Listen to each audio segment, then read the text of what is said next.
Right, here we are again. Darren back again. Here's the second one. This is my other build from like different chassis and different bodies.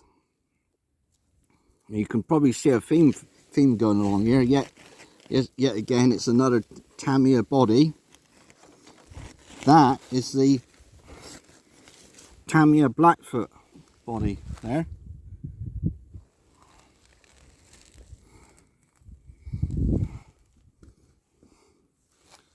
I'll talk about the body first off. I'll talk about the chassis. So the chassis is an FTX Outback 3 Peso 3.0 chassis. I'll take it off. Unplug the electrics. Put that out of the way. So yeah, this is an Outback FTX Outback 3 Peso chassis. Almost identical really to the Outback 2.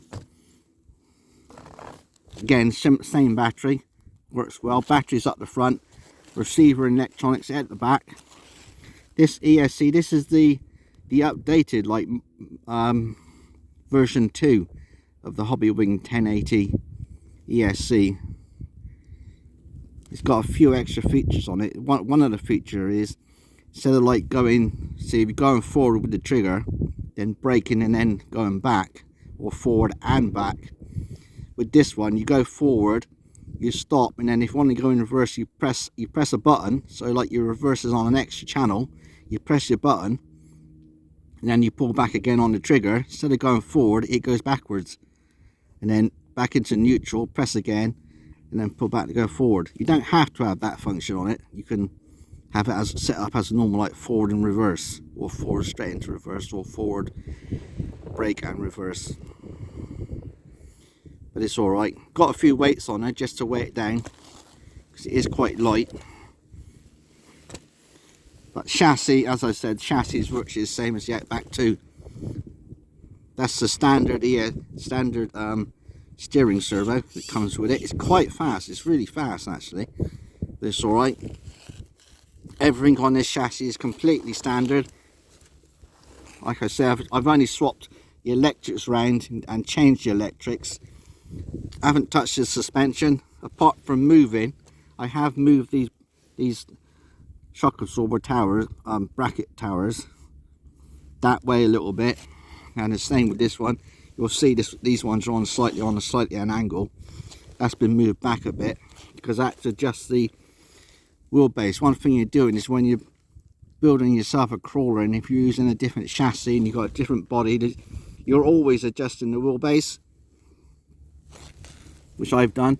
The easiest thing to do, which is what I did with the Beetle one and with this one, is if you take your suspension links out and get yourself some M3 threaded rod and some aluminium tubes, you cut your rods to length, adjust them, and you might have to cut them and put them back on, and you might have to cut them or trim them again, and put the body on, but you'll get it right eventually, and you'll get the wheelbase spot on.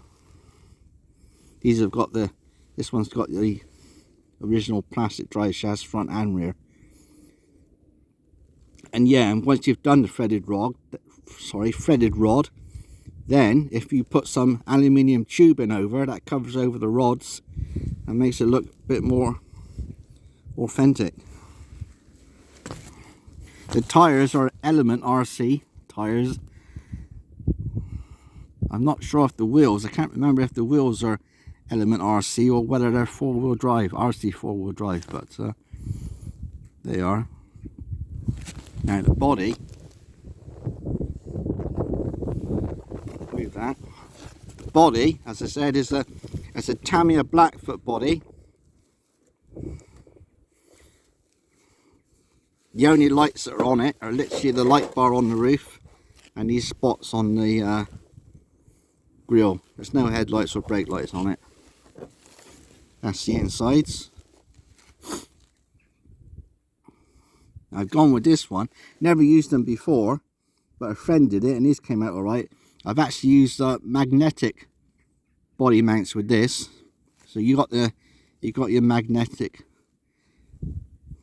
weights there, and then on the actual chassis you've got the other part which is there. I think that's the magnet, and that the body parts are actually just a metal plate. Takes a while to get used to, not used to it, but it takes a while to get everything lined up. You need to do it dry, like a dry fit first off. Mark everything up, and then try it in place first with some tape. And once you're happy with that, use some 24-hour epoxy to actually glue these on, and then put them all in place. Check it again to make sure it's right.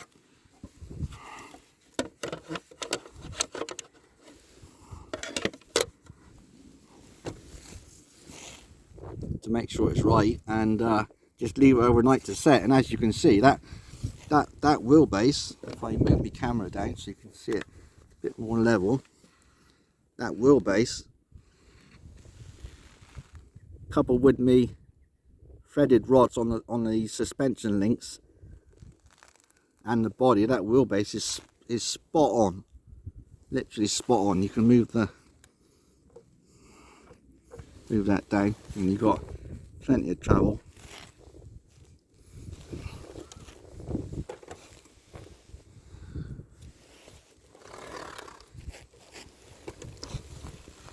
Yeah.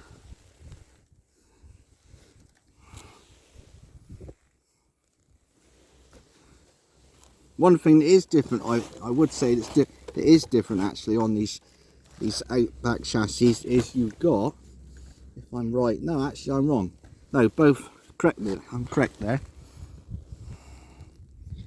The steering servos are actually mounted over the axle. I was thinking my Beetle one wasn't. I think the Beetle one was actually on the chassis, but it's not, it's actually on the axle, so I got that wrong. Lights are running off a spare channel on the receiver. The Beetle one's the same.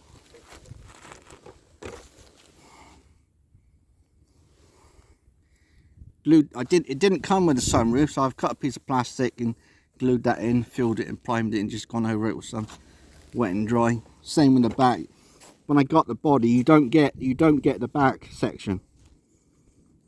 You just get literally the body. You don't get the back section. You don't get the bumpers or the front grille or the windows. The front grille is just one solid piece of plated plastic. You could drill them out if you wanted to, the headlights, and put LEDs in. I don't really think it really needs it. That's a monster Beetle driver, same as with me Beetle one, that's the same. Yeah, they are. Well, I hope you like these two videos. I'm going to make a couple of videos now, just some short crawling videos of them both, show you how they handle. All right, thanks again, bye.